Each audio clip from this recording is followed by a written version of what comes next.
Hello students, welcome to EPG Pathshala. I am Dr. Maimuna Akhtar from School of Pharmaceutical Education and Research, Jamia Hamdard. Here we are going to discuss about the module Analysis of Pharmaceutical Substances by Atomic Absorption Spectroscopy from paper Atomic Absorption Spectroscopy. So students, let's see what we are going to learn in this module. We'll be discussing about the calibration curve, standard addition method, applications of atomic absorption spectroscopy in pharmaceutical sciences, direct and indirect determination of elements, metals, metalloids which may be present in pharmaceuticals, Indian pharmacopoeial method of determination of elements in pharmaceutical substances, and for example, assay of total zinc in insulin zinc suspension and assay of palladium in carboxylin sodium. The atomic absorption spectroscopy efficaciously facilitates the estimation of particular element in presence of many other elements. And this is the reason atomic absorption spectroscopy has been widely used for estimation of elements in substances. It's used for estimation of substances in both aqueous and non-aqueous solutions. It is free from any tedious sample preparations. That means not specific sample preparations are required. It is a dependent, that means you can rely on it, ideal and versatile analytical tool for professionals other than chemists, such as clinicians, biologists, and engineers who are interested only in the result. The basic principle of atomic absorption spectroscopy is absorption of energy by ground state atoms while they are in the gaseous form. Important aspects of atomic absorption spectroscopy. There are two important aspects of atomic absorption spectroscopy. One is analytical technique, the technique you are using for determination of a substance or you can say element in your sample, and second is detection limit and sensitivity of the instrument. In analytical technique, two things or you can say two methods are used. One is calibration curve and another is standard addition method. First, calibration curve. Calibration curve is a general method for determining the concentration of substance in unknown sample by comparing the unknown of a set of standard samples of known concentrations. Theoretically, the absorbance should increase with the increase in concentration, that is, it should be directly proportional to the concentration. But that does not happen. Deviations from the linearity are usually observed. Therefore, it is necessary to prepare an empirical calibration curve. An empirical calibration curve means the calibration curve from the data, or you can say from experiment. The standard dilution of the elements to be determined are employed to plot the empirical calibration curve, from which the contents in the test solution are measured conveniently. This slide shows you the method of calibration. Calibration curve Z is linearly between the concentration of copper and absorbance over the range 2 to 10 parts per million. After that, it is slightly bending towards the concentration line. That means after certain concentration, the relationship does not hold good. But however, you can use the certain concentration range to determine the concentration of the sample. And second method is standard addition method. This method is used when there are interferences from the matrix. So that is, the sample matrix also contributes to the signal and makes impossible to compare the electrical signal, or you can say have direct correlation between sample and the signal obtained. So several solutions containing the same amount of unknown are prepared. That means we'll take unknown sample under test, and its different dilutions are prepared. And to each of this in a volumetric flask, standard is added in differing amount. That means you will take number of volumetric flasks, you add sample solution in it of unknown concentration of the element, then add known amount of the standard with known amount of the element present in all except one. The flasks are then diluted to the mark so that a desired concentration of the element is reached, and they are mixed well, and the spectra is recorded. This is an example of standard addition plot. You can see the calibration line, or you can say the line, does not crosses 0 because it already contains some amount of the element present, and the point at 0 concentration added, it means the amount of standard added 0, is the reading of the unknown. The other points are the reading after adding increasing amount, that is spikes of the standard solution. The absolute value of the x-intercept is the concentration of calcium in the unknown. Then second aspect of atomic absorption spectrometry is detection limit and sensitivity. So detection limit, it is the concentration in milligram per ml of an element that gives rise in the shifting of the absorption signal to an amount which equals to the peak-to-peak noise of the baseline. And sensitivity may be defined as the concentration of element present in the sample solution that produces 1% absorption. The sensitivity of a 1% absorption is a pure theoretical number, and it does not depend on efficiency of the lamp, atomizer, flame system, monochromator, and photomultiplier only. There are other factors which affect this. The sensitivity of 1% absorbance is determined by the help of the equation given that C1% is equal to C.1 into 0.0044 divided by 0.1, where C1% and C.1 are concentrations that yield 1% and 0.1% absorption. So sensitivity is usually expressed in terms of micrograms per ml for 1% absorption. Application of atomic absorption spectroscopy in characterization of pharmaceutical substances. Atomic absorption spectroscopy has been used in monitoring the quality of formulations before they go into market with respect to the amount of possible metals present. Since the pharmaceutical substances, they are obtained by either synthesis or from the natural sources, there are very good chances that they contain heavy metals. So before they are launched in market, it's very essential to have a check on the metals that may be present in the formulation. So it is used for full characterization of the pharmaceutical product because of its higher sensitivity, selectivity, and accuracy. This method is free from interferences by excipients that are present in drug formulations, since drug formulation is not a single component, it is a mixture of number of compounds. So we can use atomic absorption spectroscopy for direct determination of elements or metals or metalloids that may be present in pharmaceuticals. So as I said, the pharmaceutical substances are obtained from various sources, synthetic as well as natural sources. So during the process of manufacturing of pharmaceutical substances, number of metals or metalloids are used.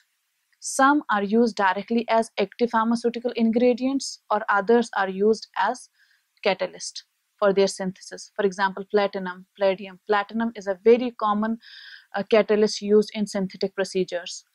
So of the potential routes that metals enter into pharmaceutical products, we have to make it sure that the limit of metals present in pharmaceuticals is under control as per the pharmacopoeial limits. The pharmaceutical industry is interested in monitoring elements at all stages of the development process. That means it is not that when I am finally delivering the formulation, I check all the elements that are present in a formulation, because it will be very difficult to clean the product at that point. So it is very good practice to check the elements or metals that may be present as an impurity in substances at every stage. So this covers everything. That means API, cleansing, validation of every step, not the final product only, and fingerprinting of the drugs. So examination of elements such as lead, cadmium in commercial pediatric syrups is one of the example, and magnesium distribution in tablets is another example, which is made sure that these products are these elements are under limit in the pharmaceutical products. So indirect determination of pharmaceuticals can also be done this. For example, in case of diclofenac. Diclofenac concentration can be measured through sodium determination in diclofenac sodium because diclofenac sodium has 1:1 ratio. So if you determine the amount of sodium in diclofenac substance, diclofenac compound, you are determining actually the concentration of diclofenac. So this is an indirect determination of pharmaceutical substance. You can also do quantification of tin in antihelminthic powders. And compound like dibutyl and tin diluvirate is an antihelminthic powder used for worm infestation in animals. You can measure the amount of that compound by measuring the tin in the compound. A determination of lithium in lithium antidepressants is done very easily by using this atomic absorption spectroscopy. Palladium in synthetic drugs can be estimated by using graphite tube or Fernand's atomic absorption spectroscopy. Zirconium can be determined in dental medicines for determination of arsenic in commercial samples of injectables containing high concentration of antimony. They all can be done very easily by using atomic absorption spectroscopy. Oxalic acid, acetic acid as reaction media often induce some metals during the pre-digestion of the sample. So you can have a check on the concentration of the metalloids before using oxalic acid and acetic acid. The amount of vanadate bound to human serum albumin in infusion solutions can be determined using ETAS. Determination of active components in pharmaceutical preparations through continuous liquid-liquid extractor coupled online to an atomic absorption spectrometer with substantially higher sensitivity can be done. That means if you are using separation of components of any substance, you can couple that machine, or you can say HPLC, with your atomic absorption spectrometer and simultaneously can do separation as well as the purification, or you can say check on the elemental present in the sample. The low concentration of promazine can be determined indirectly by the reaction of Rinki salt. It's a salt with chromium and 8 ammonia, and it can be used to complex with various components or various drugs. An example is promazine, and it produces an emission spectra which can be easily read. Thereby you can determine the concentration of promazine in a sample. Indirect determination of pharmaceuticals. That means you are determining pharmaceuticals by determining an element or atom or metal present in it.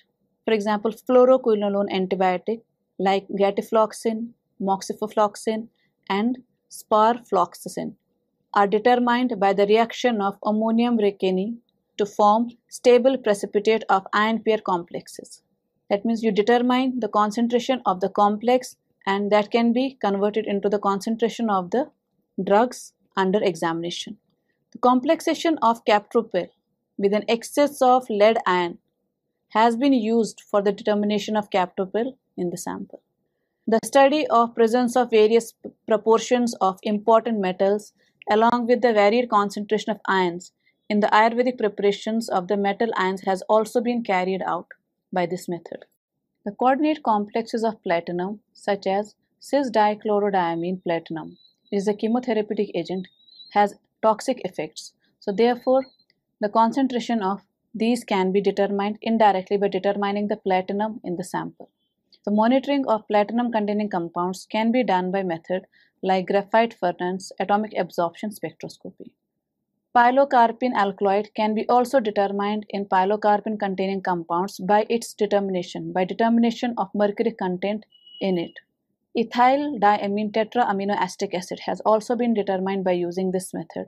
In certain dosage forms, flame atomic absorption spectroscopy coupled with ion exchange technique has been used to determine the pharmaceutical substance.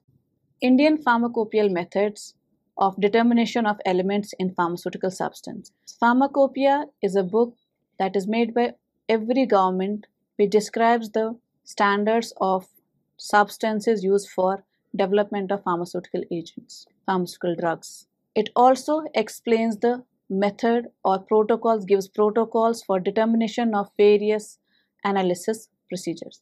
So according to IP 96, the determination of metals can be done by two methods, method A and method B, unless and until it is mentioned in the individual monograph.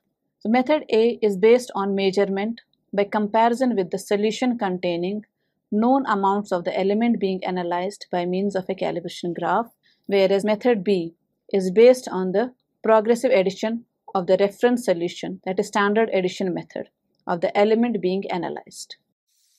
When we say pharmaceutical substances means substances which are used for humans or animals as drugs. So majorly we are concerned with humans, and every country has developed a book which is called Pharmacopoeia and which mentions the standard protocols for all the drugs and the standards which they should meet before going into the market.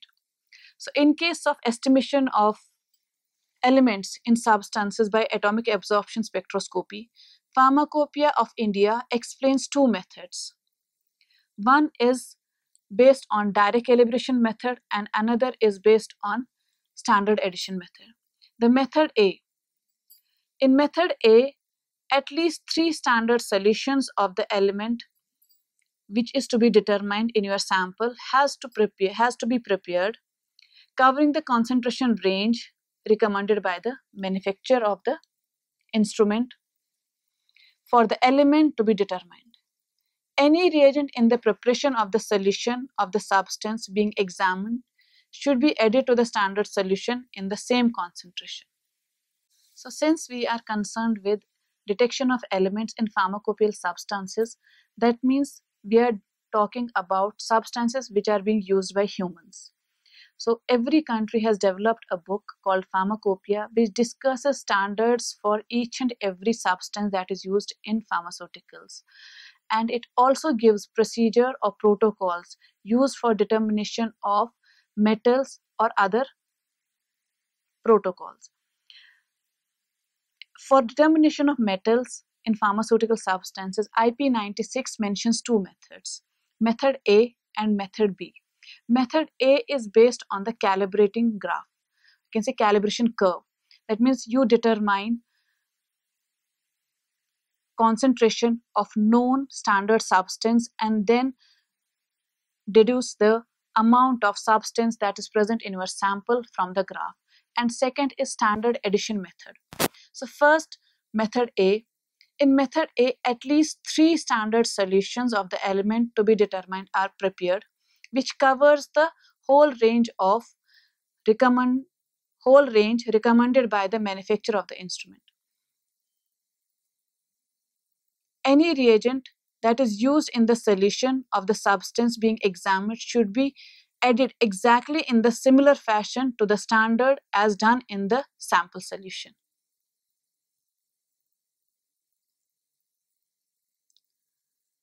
Then the instrument is calibrated as per the direction of the manufacturer and each standard solution is introduced into the flame. It is done 3 times so that we can have an average value and which is used for calculations. After introducing standard solution into flame, record is made and the apparatus is washed after every use with water so that no traces from the previous run is left over. From this, a calibration curve is prepared by plotting the mean of each. We have recorded 3 readings for each standard sample, and from that, a calibration curve is prepared by plotting mean of each group against concentration. The sample solution of the substance which is under examination is prepared as directed in the individual monograph which is given in the pharmacopoeia. The concentration is adjusted within the concentration range of standard solutions and this is introduced into the flame. The reading is recorded as done in standard and sample fed to the system. Between each successive run, the apparatus is washed, or the instrument is washed thoroughly with water so as to remove any leftovers. It is repeated twice so that a mean can be obtained, and the concentration is determined from the calibration graph. Method B, that is standard addition method. It requires first preparation of solutions under test as directed in the monograph, because different samples are handled differently. So you have to follow the monograph for preparation of the solution under test. And equal volume of the solution prepared is placed in a volumetric flask. It should be more than 3 volumetric flasks. To all the volumetric flasks except one, specified quantity of standard solution containing steadily increasing amount of element is added. Then the solutions are diluted to certain mark in each flask by water.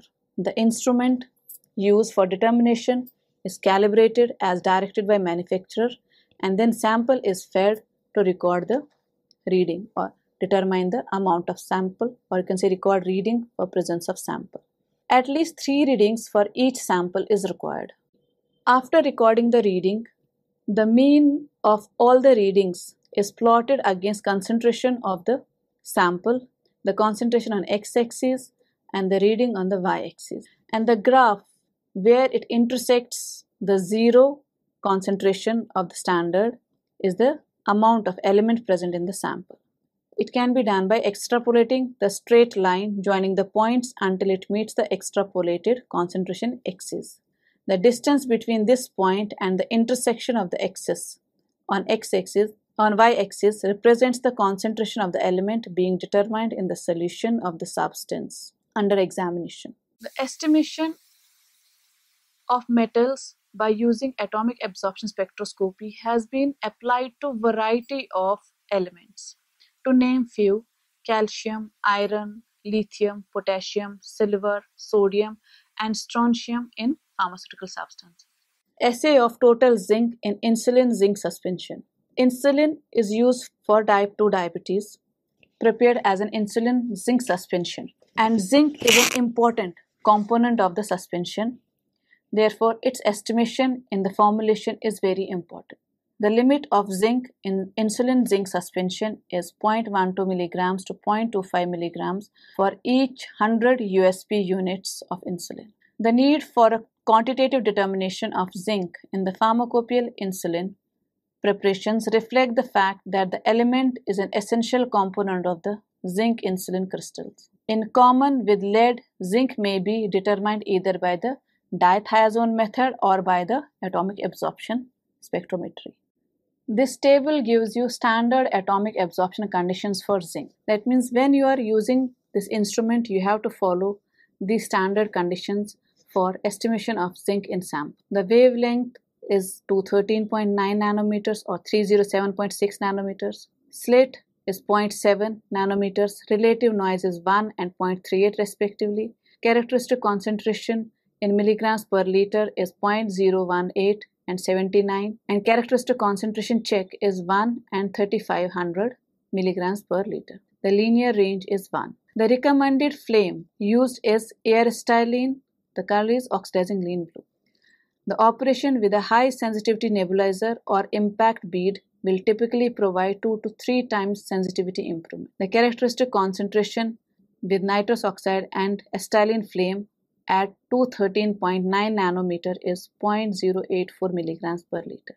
These are the standard conditions. So if you follow these conditions, you will get similar kind of results. This table shows you standard flame emission conditions for zinc determination. While using wavelength 213.9 nanometer, a slit of 0.2 nanometer, and flame of nitrous oxide acetylene with wavelength 307.6, slit is used 0.7 nanometer and flame 0.38 ratio. For preparation of zinc stock standard solution 500 mg per liter, 0.5 gram of zinc metal is dissolved in minimum volume of HCl and dilute HCl. The light source used is electrodeless discharge lamp or hollow cathode lamp. EDL provides greater light output and longer life.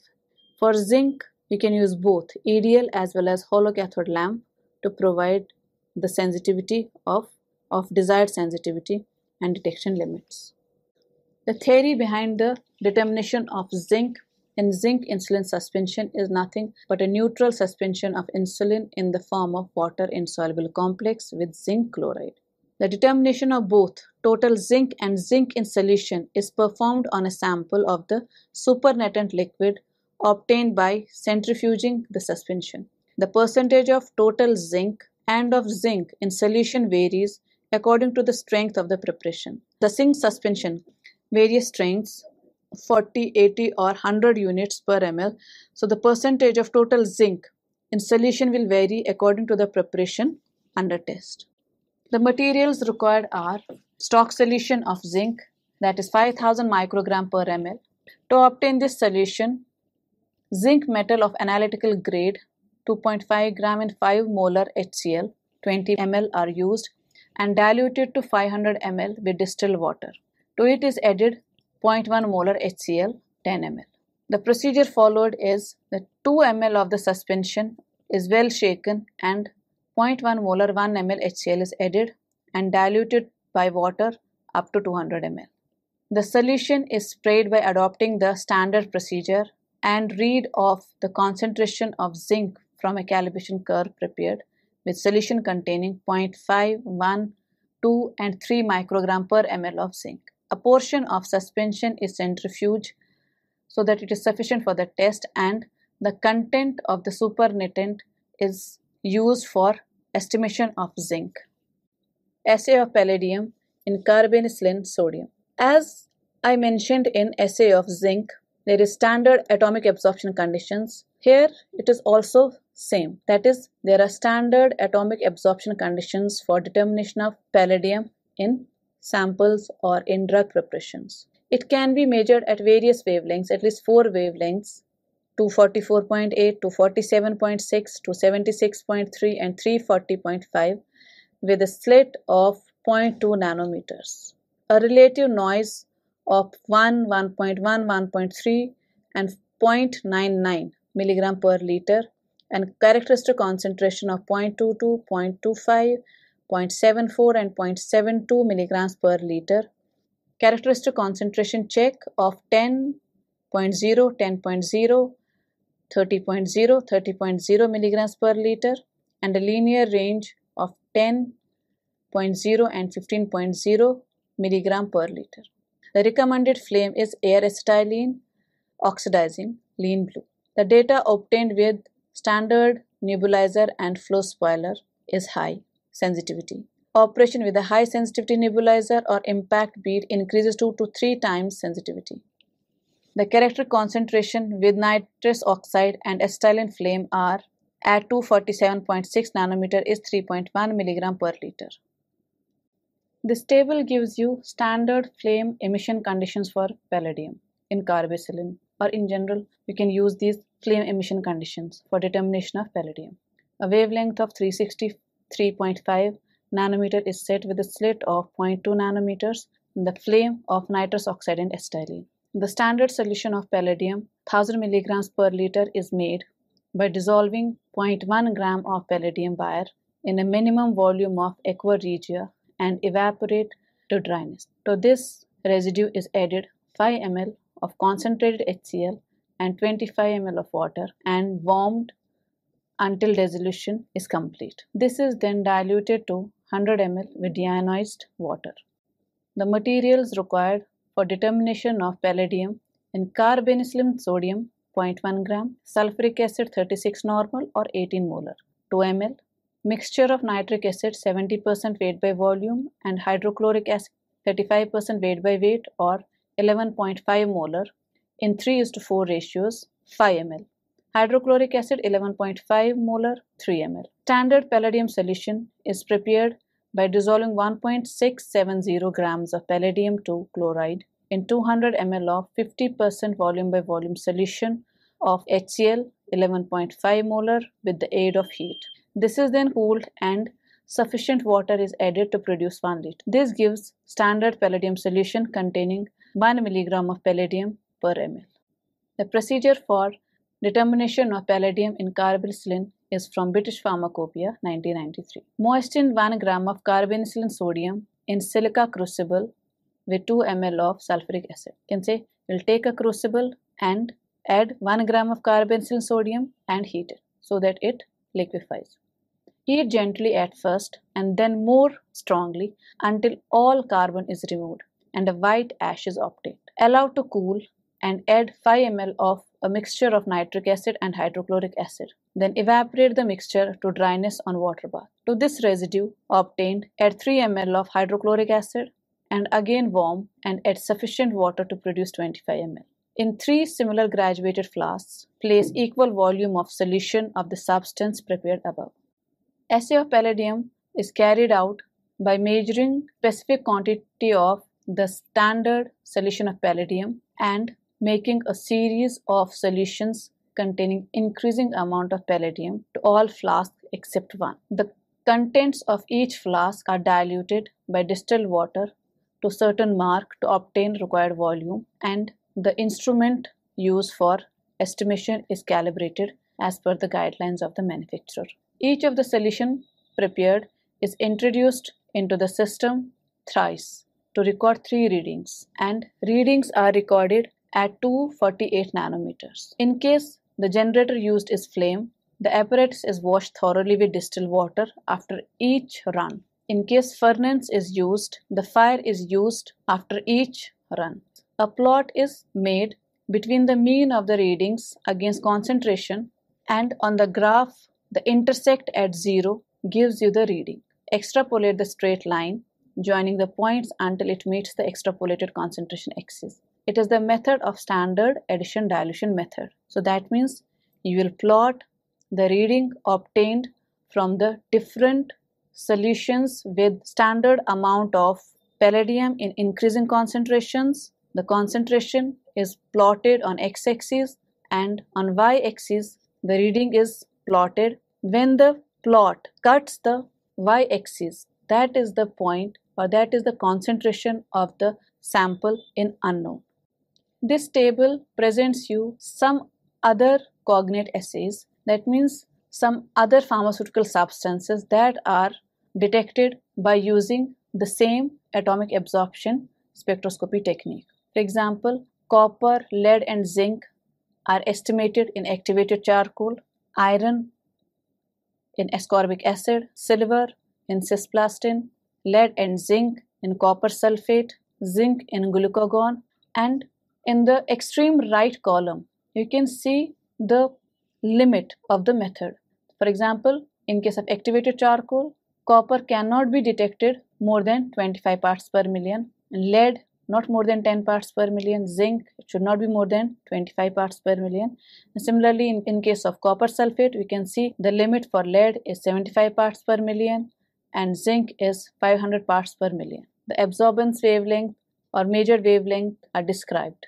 There are some other compounds which are tested for elements: lead in oxyprenolol, nickel in prazosin, zinc in sodium sulfate heptahydrate, cadmium and lead in zinc oxide.